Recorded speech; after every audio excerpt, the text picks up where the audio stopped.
In the last Parayanam session, I was talking about the Bhaja Govindam drama, which Swami had chosen for us to enact during the college day in that year 1974-75. The practice for this drama went on for more than 100 days, almost close to 4 months we had practice, and we were all very thorough with it. It was on the 22nd of March 1975 that we had this drama, and I remember the revenue minister Huchumasti Gowda was the chief guest for that occasion, and the drama was put up in the Sairam shed. There was a very huge gathering of almost 1,000 people who had come that day for the college day celebrations, and Bhagawan had asked Mr. Reardon to be the person who would take care of whatever arrangements were to be made behind the scenes. This gentleman himself was a famous Hollywood actor and director, and therefore he was very professional in his approach. Now, the drama was a huge success, and in fact, for all of us, the 14 of us were sannyasis, and therefore they had nicely put some painted socks on top of our head, and so it looked like our heads were all neatly shaven. I remember immediately after the play, my father came anxiously backstage to see whether I had really got shaved, my head shaved. And then after the program was over, we all went to the mandir, the old bungalow as it was called then. Swami was talking to the chief guest of the day, and when all of us entered the hall, Swami said, "See, the whole place is lit up with saffron," he said. And then Swami was so happy with all of us. The revenue minister had been very vocal in his praise. He had told Swami that the drama was extremely wonderfully crafted.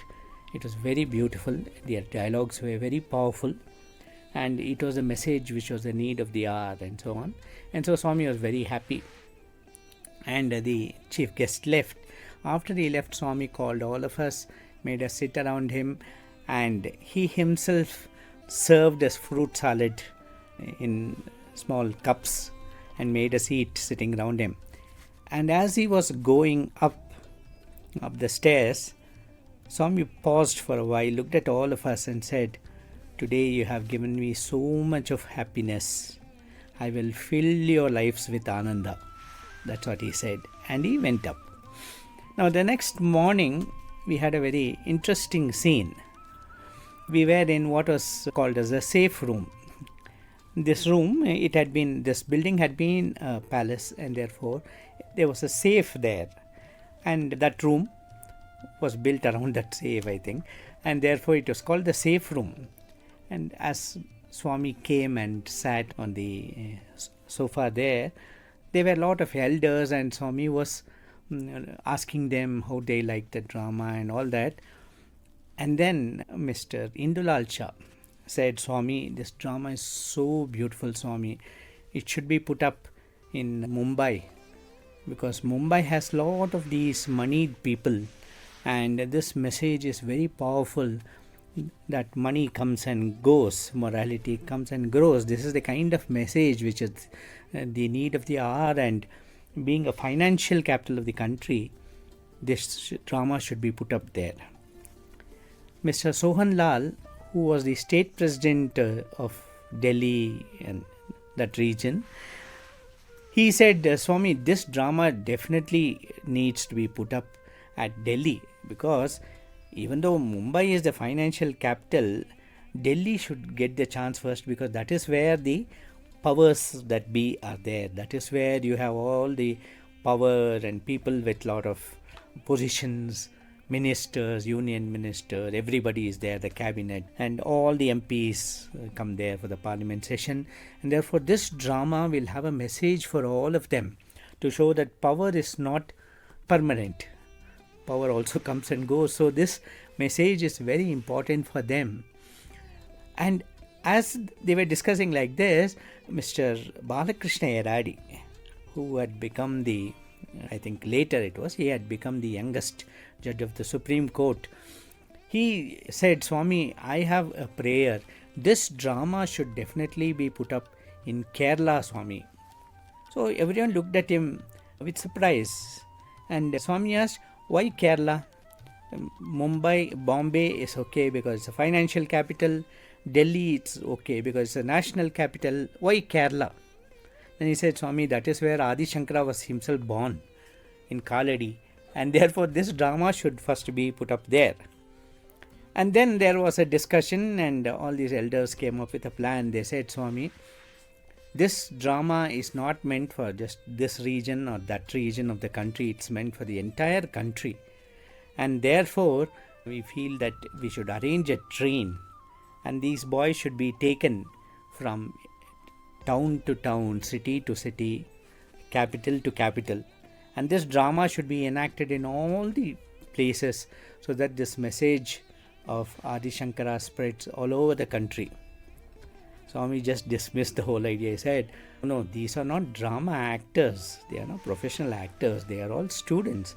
Their job is to study. So I'm not going to send them around like that in a train. And that's how the whole thing was given up. But of course, for a moment, the hope flickered that he would see the entire country and enact this drama, Swami's blessings, because Swami had other plans. So this is how that discussion ended.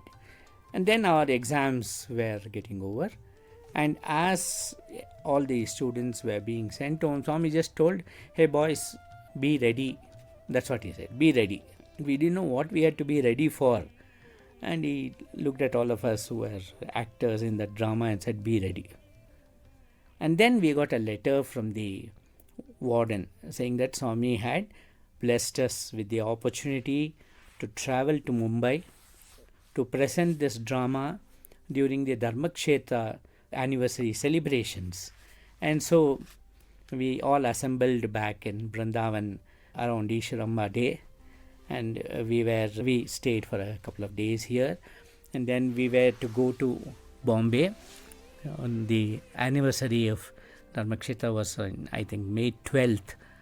So Swami wanted this drama to be put up at that time, and the Mumbai devotees are very smart naturally, and so what they did was they insisted that Swami, we should have this drama in Mumbai when Swami comes there.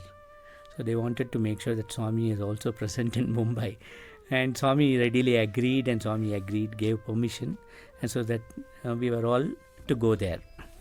Now a few days before that, they had made a lot of arrangements. In fact, they got a special bogie for us, attached it to the train, and the general manager of the Western Zone, he was to accompany us. He had come all the way from Mumbai, and he was to accompany us from Brindavan.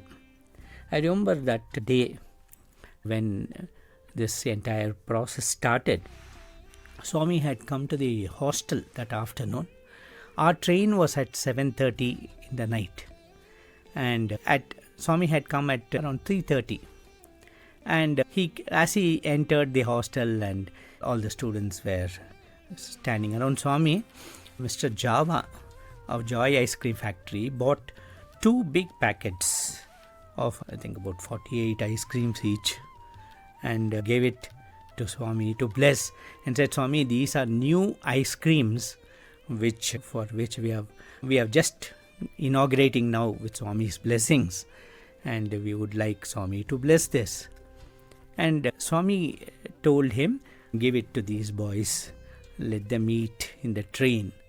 And so we were given those 2 packs, and of course we ate it on the way. These incidentally are still being, these ice creams are still being sold in Prashanthi Nilayam. It's called the Mango Duet and the Raspberry Duet. Even to this day we have this highly successful brands. So the other thing which happened that day was, there was a new car which had come. It was a Ford Fairmont. This Ford Fairmont car had just come to Swami, and Swami was going for a ride in that. Just before going, he called all of us, gave us a car and said, "Hey, all of you, start soon." That's what he said, and he went for a drive. Now, some of the senior boys felt that the train is only at 7:30, so it should be okay even if we start by 6:15, 6:30. You see, in those days, going to City Railway Station from Whitefield was not a difficult task. The roads were all absolutely empty, and there were just 2 or 3 traffic lights, somewhere near Trinity Circles, one near MG Road, Brigade Road Junction, and so on. So they were very confident we can start late. So somehow they said, let us start after Swami comes, because it's only about 4:30 now and Swami is definitely sure to come. But as the time neared, Swami had gone for a long drive, and when he came back, it was already 6:10. And when Swami looked at us, he was surprised to see us, and we got a sound scolding from Swami. Swami said, "Why are you all waiting? Should obey Swami implicitly. When I ask you to leave early, you should leave early." And he scolded us nicely, and the warden bundled us into the Joy Ice Cream van which had come to transport us with our luggage. Now, so we quickly jumped into the van, but there was still sufficient time. That's what we thought. And so we started our journey. After going about 8 kilometers near Hooghly, suddenly the van stopped and the driver got down and just disappeared into the darkness. You know, it was pitch dark and there was no street light, nothing. And we were wondering why he got down, what he was doing. And after a few minutes, someone went in search of him and we found him sitting in some place. And then he said, "No, I forgot to put diesel and diesel is over." And you can imagine our shock. Here we were stuck almost 20 kilometers away from the railway station. And there were no buses those days. There was no telephone even to communicate this either to Swami or to the person who was to accompany us to Mumbai. So we did the only thing that we knew would work, and that was we started bhajans. Even as we were singing the first Ganesha bhajan, suddenly a motorbike came. On that were 2 Sevadal. And we stopped the motorbike and they asked what's the matter. Then we conveyed to them. So one of them took the petrol can, and they said they would fill it up with KR Puram and come back. And we requested them to ring up to this gentleman whose phone number luckily we had and inform us about this problem. So the message was conveyed and the diesel came and we got into the van. And when we reached City Railway Station, it was already 7:45. The train was to left at 7:30. Luckily, the train did not start on time and we just jumped into it, and then the train started off on our way to Mumbai. Luckily, we had just got into the train and we did not miss the train. We'll continue this in the next session. Sign on. Om Shanti Shanti Shanti. Jai Bolo Bhagawan Shri Sathya Sai Baba Ji ki Jai.